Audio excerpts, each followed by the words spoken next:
History of Spain. Hispania was the name of the Roman province at the end of the Iberian Peninsula, which Augustus Caesar fully incorporated into the empire. As the Roman Empire collapsed under the weight of barbarians, so did Hispania. Gothic tribes, Germanic peoples from the Baltic region, moved into Spain, setting up monarchies in much of the Mediterranean, which quickly became Catholic. These largely fell to expanding Muslim powers, namely the Umayyad Caliphate in 711 CE. Spain's Muslim rule lasted for many centuries, but it was almost constantly at war with the Gothic kingdoms, who were eventually pushed back to the northern shore. After the Umayyad height in 719, a few groups made gains against the Muslims and formed the new kingdoms of Castile and Aragon, the modern Madrid and Barcelona regions, respectively. These two polities were central to the medieval ideas of Spain. It was not yet a cohesive state but more of a region. The territory really came into its own in 1469 with the union of Isabella of Castile and Ferdinand of Aragon. This was the beginning of one of the greatest empires the world had seen, one defined by conquest. Castile had always been in the process of taking over its neighbors, so the conquest of the New World came on the heels of other Spanish conquests. For instance, the occupation of Muslim Granada happened in 1492, the year of Columbus's voyage. Just as Spain had invaded Granada in the name of Christianity, it would also bring its light to the New World. The Spanish Empire was built on a couple of contradictory impulses. The first was to secure the flow of gold to its center. The second was the conversion of subjects. The conflict between these two goals is evident in the empire's experience with the Emirate of Granada. This final Muslim outpost, on the southern tip of Spain, was economically vital as a pipeline into African gold resources. Spain was able to tap into this flow of wealth by demanding tribute from Granada. In exchange, they would not invade. The tribute system allowed Granada to remain Muslim, but eventually the Catholic monarchs launched war to convert the emirate. Once Christianized, Granada was cut off from the gold trade of Muslim Africa, and so too was the Spanish throne. With such a strict anti-Muslim perspective, Spain's prospects for trading through Ottoman lands were dim. Everyone wanted access to the riches of China. As the Silk Road closed off to Spain, the Spanish embarked on a quest to circumvent it, or circumnavigate it. Columbus's discovery of a barrier on the way to China, the Americas, was an obstacle, but it was also an opportunity. The New World offered several opportunities. The Portuguese had discovered rich sources of gold in West Africa, along with ivory, spices, and people they could enslave.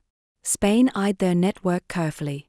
In the War of Castilian Succession, they seized control of these trades. Significantly, this did not necessarily mean they were establishing colonies. After funding Columbus and discovering the New World, the Spanish Empire, along with Portugal, began carving up this new land. Spain was granted dominion over lands west of a particular line, while Portugal managed the east. This line seemed to greatly benefit Spain until one realizes that Africa was also included on the Portugal side.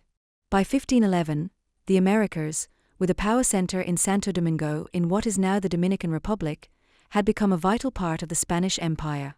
The rights initially promised to adventurers like Columbus were quickly revoked and placed in the hands of the crown.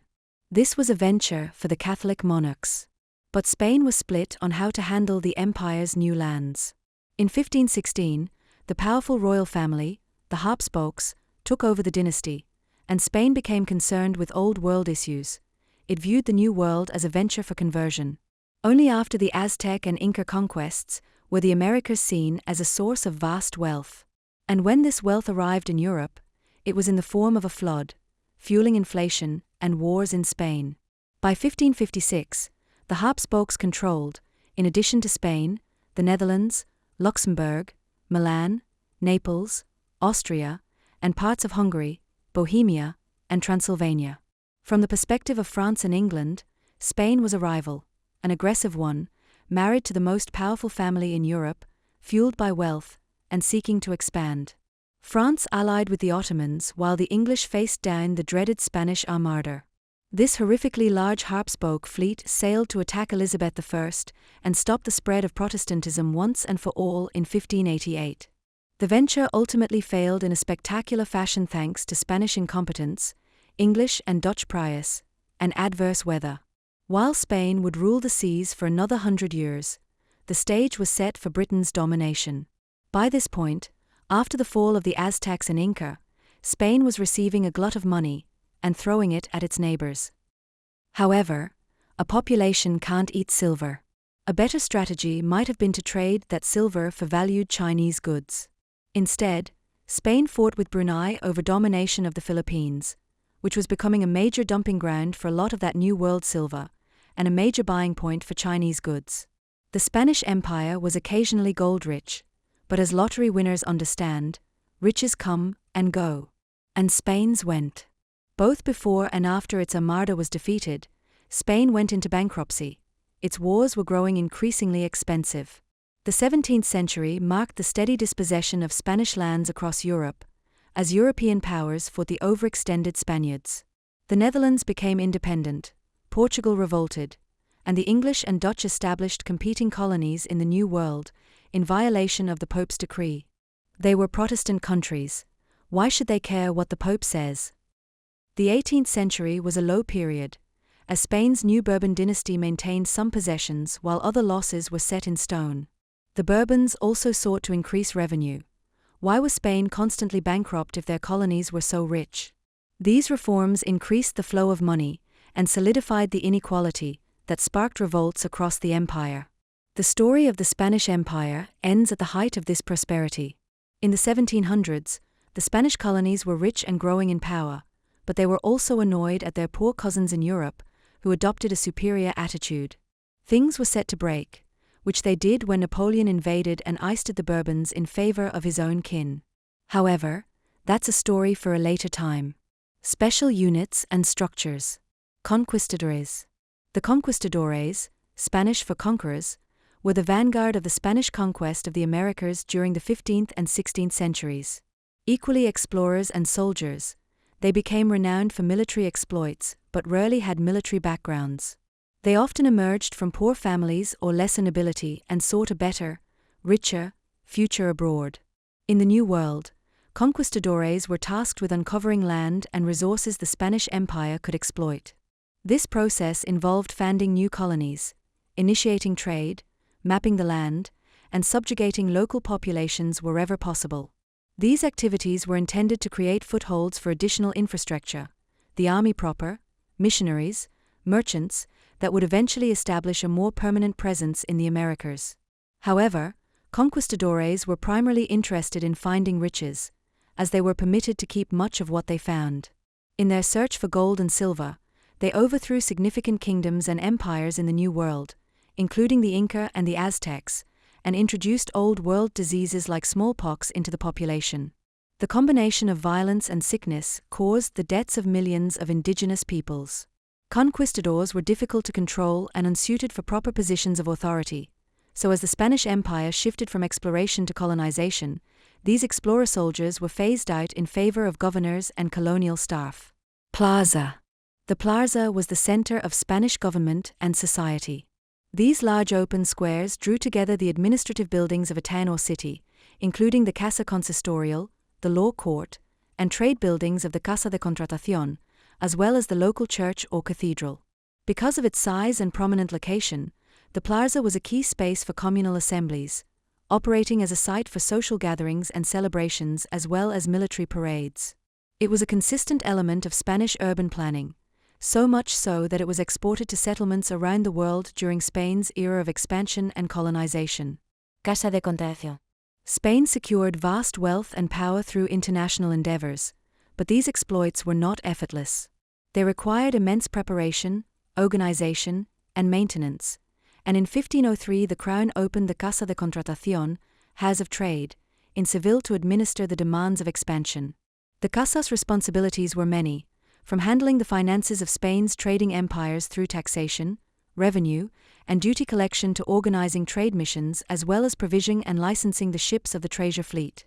Throughout history, the Casa de Contratación also oversaw cartography for the exploration effort. Ship captains and officers returning from the New World reported discoveries and their locations under oath to officials. This information was passed on to the cartographers, who incorporated it into the Padrón Real, a secret and ever-growing map of the Spanish Empire. Charts were copied from this master and distributed to ships when they embarked on new voyages. In this way, the Casa de Contratación maintained control of information flowing from Spanish explorers and merchants while ensuring their ships were always up to date. Spanish civics. Armada. I sent the Armada against men, not God's winds and waves. The European empires of the 16th to 18th centuries were built on sails. Ships designed for intercontinental travel were large and valuable, as was their cargo. But such ships could easily be converted to warships, especially with cannons now portable enough to fit on board, and powerful enough to cause significant damage to enemy ships. The Spanish Armada was commissioned by Philip II of Spain for an invasion of England in 1588. While some ships were armed merchantmen, the Armada's quintessential ship was the galleon, a name that essentially means armed merchantman. These ships could be between 500 and 2,000 tons, with double stacks of cannon. Despite these arms, the Armada was defeated by a combination of bad weather, English ships with more maneuverability, and a cunning use of fireboats, ships loaded with flammable material sent amidst the Spanish fleet.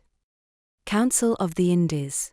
I have a glove into which I can put your whole city. The supreme governing unit of the Americas and East Indies, the Council of the Indies was created in 1524 to manage the rapidly expanding Spanish Empire.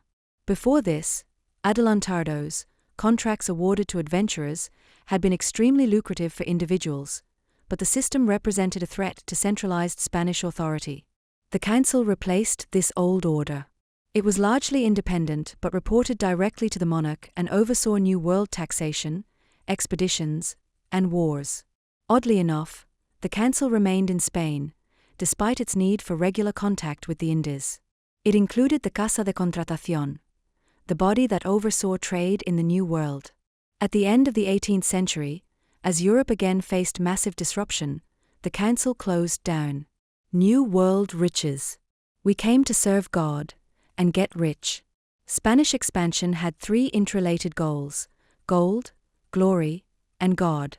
Regarding the first, a global world allowed Southeast Asian crops, e.g., sugarcane, to flourish in a new environment, e.g., Hispaniola, when farmed using enslaved African labor, resulting in European profit.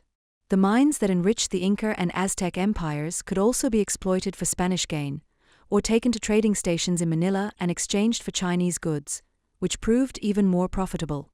This stitching together of all the known continents birthed the first truly global economy, though the Silk Road had been uniting Africa, Europe, and Asia for millennia before. The brutality of this extraction should not be underplayed.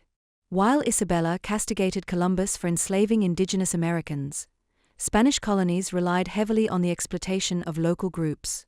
Individual governors, landowners, and adventurers stood to gain incredible riches, but these did not immediately translate to gold and glory back in Europe. Indeed, much of the wealth from the New World fell to waste in failed and ill-run wars on the European mainland.